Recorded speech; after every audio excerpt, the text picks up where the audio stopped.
नाशिक महानगरपालिकेमार्फत शहरातील स्वच्छता आणि शाश्वत कचरा व्यवस्थापनाला चालना देण्यासाठी स्वच्छ भारत अभियान अंतर्गत नागरिकांमध्ये जनजागृती निर्माण करण्याच्या उद्देशाने कचरा वर्गीकरण आणि घनकचरा व्यवस्थापन अधिनियम याबाबत सविस्तर माहिती देणारे माहिती पुस्तक तयार करण्यात आले आहे। जागतिक वसुंधरा दिन निमित्ताने या माहिती पुस्तकाचे अनावरण महापौर हिमगौरी आडके, उपमहापौर विलास शिंदे तसेच स्थायी समिती सभापती मच्छिंद्र सानप यांच्या हस्ते करण्यात आले। जनजागृती उपक्रम मनपा आयुक्त मनीषा खत्री तसेच अतिरिक्त आयुक्त अमित रंजन आणि करिश्मा नायर यांच्या मार्गदर्शनाखाली तयार करण्यात आला असून सदर माहिती पुस्तक CAC नवी दिल्ली या संस्थेमार्फत जनजागृती कामे उपलब्ध करून देण्यात आली आहे। या माहिती पुस्तकाच्या माध्यमातून नागरिकांच्या घरगुती तसेच व्यावसायिक स्तरावर ओला आणि सुका कचरा वेगळा ठेवणे, ओल्या कचऱ्यावर स्थानिक पातळीवर कंपोस्टिंग प्रक्रिया राबविणे तसेच सुक्या कचऱ्याचा पुनर्वापर आणि पुनर्प्रक्रिया करण्याबाबत मार्गदर्शन करण्यात आले आहे। तसेच कचऱ्याचे योग्य वर्गीकरण आणि व्यवस्थापन केल्यास पर्यावरणीय प्रदूषणात घट होऊन स्वच्छता, आरोग्य आणि शाश्वत विकास साध्य होण्यास मदत होते, यावर भर देण्यात आलाय। तसेच सार्वजनिक ठिकाणी कचरा टाकणे, कचरा जाळणे किंवा लागू नियमांचे उल्लंघन करणे या संदर्भात दंडात्मक तरतुदी असल्याची माहिती या माहिती पुस्तकात समाविष्ट करण्यात आली आहे। नागरिकांनी नियमांचे काटेकोरपणे पालन करावे असे आवाहन करण्यात आले। सदर माहिती पुस्तक शहरातील घरोघरी प्रत्यक्ष तसेच डिजिटल माध्यमातून पोहोचविण्यात येणार आहे। यावेळी नगरसेवक दिनकरण्णा पाटील, जयंत जाचक, सविता काळे, कोमल मेहरोलिया, निवृत्ती इंगोले, घनकचरा व्यवस्थापन विभाग संचालक डॉक्टर आवेश पलोड, जनसंपर्क अधिकारी नितीन गंभीरे, CAC संस्थेचे प्रतिनिधी कैफी जावेद, आदिती पताडे तसेच पर्यावरणप्रेमी उपस्थित होते। नाशिक महानगरपालिका सर्व नागरिक संस्था आणि आस्थापनांना आवाहन करते की स्वच्छ नाशिक, सुंदर नाशिक, हरित नाशिक या ध्येयपूर्तीसाठी कचरा वर्गीकरण आणि शाश्वत व्यवस्थापनाची जबाबदारी सामूहिकरित्या पार पाडावी। पुस्तिकेचं आपण या ठिकाणी लोकार्पण केलंय। वेगळे ठेवा नाशिक, काय संकल्पना आहेत, नागरिकांना काय आव्हान असणार आहे? आज जागतिक वसुंधरा दिवस आहे आणि त्या निमित्ताने अनेक उपक्रम खरं तर काही गेल्या महिनाभरापासून आम्ही विचारपूर्वक मांडत आहोत। नाशिक महानगरपालिका आणि येणाऱ्या कुंभ पर्वाची ही गोष्ट लक्षात घेता आम्ही असं ठरवलं आहे की आपल्या सगळ्यांनाच नाशिक हे अतिशय स्वच्छ, सुंदर आणि हरित हवं आहे। पण असं नाशिक जेव्हा उभं करायचं आहे ते सगळ्यांच्या सहभागाने होणार आहे। नाशिककरांना बाजूला ठेवून आपण काही मोजके लोक संपूर्ण नाशिक हरित करू शकत नाही, संपूर्ण नाशिक स्वच्छ देखील राहू शकत नाही।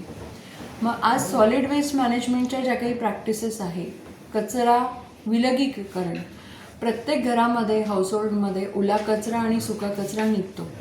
मग वेगळं काय ठेवायचं आहे? आता जर आपण बघितलं तर ही पुस्तिका आहे वेगळे ठेवा नाशिक। मग आपल्याला काय काय वेगळं ठेवायचं आहे?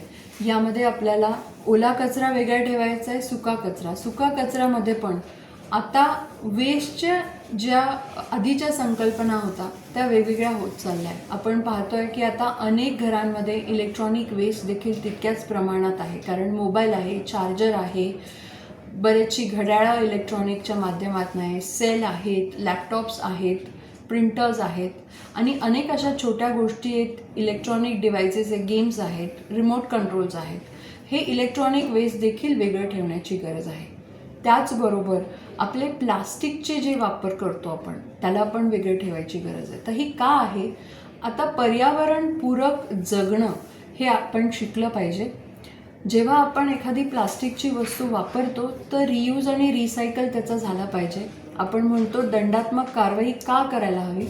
तर नक्कीच जेव्हा 50 मायक्रॉनच्या खाली प्लास्टिक वापरलं जातं ते अतिशय खराब असतं एन्व्हायरमेंटसाठी, कारण त्याचं डिग्रेडेशन होत नाही आणि याला विघटीकरणाकरता अनेक शेकडो वर्ष लागतात आणि त्यामुळे ते प्लास्टिक असंच आपल्या पर्यावरणाला त्रास देत राहतं।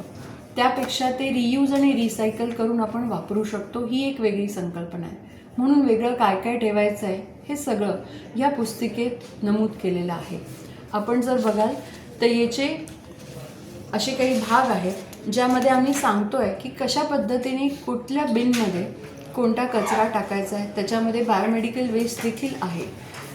आपण बघतोय की सॅनिटरी पॅड्स जे आहेत ते फिमेल हायजीनसाठी आणि नक्कीच जे कचरा विलगीकरण करतात त्यांच्या हायजीनसाठी सुद्धा आपण थोडासा माणूस म्हणून विचार करायला पाहिजे. एक कॉन्सेप्ट आहे की आपले सॅनिटरी पॅड्स किंवा डायपर्स आपण जे वापरतोय, सॅनिटरी पॅड्स विशेष करून रेड डॉट टाकून जर आपण एका बॅगेत टाकले पेपर बॅगमध्ये, तर विलगीकरण करणाऱ्याला लक्षात येतं की हे सॅनिटरी पॅड्स आहे किंवा हे सॅनिटरी वेस्ट आहे. अशा पद्धतीने आपण कचरा जे उचलतात त्यांना देखील सांगू शकतो. नाही तर आपण आजारी पडल्याचे लक्षणं असतात. त्यामुळे जेव्हा सॉलिड वेस्ट मॅनेजमेंट करतोय तेव्हा कशा पद्धतीने करायचे, त्याचबरोबर जसे आपण इन्सेंटिव्हाइज धोरण आणतो की एखादं जर टॅक्सेशन असेल तर त्याला आपण काही इन्सेंटिव्ह जाहीर करतो. पण मला असं वाटतं की नाशिकमध्ये काही डिसिप्लिनची पण गरज आहे आणि त्याकरता आपण जिथे जिथे पेनलायझेशन करतो आहे, जिथे जिथे आपण टॅक्स नाही म्हणता येणार पण जिथे जिथे पेनल्टी लावणार आहे की आपण थुंकतोय का, आपण कचरा टाकतोय का, आपण जर प्लास्टिकचा यूज करत असू तर या पद्धतीने असे हे चार्जेस इथे आम्ही सगळ्या अवेअरनेससाठी दिले की उद्या कुणीही तुमच्याकडनं एक्स्ट्रा अवाजवी चार्जेस घेता कामा नये. त्यामुळे अशा पद्धतीची पारदर्शकता खरं तर नाशिक महानगरपालिका म्हणून आम्ही राबवतो आहोत.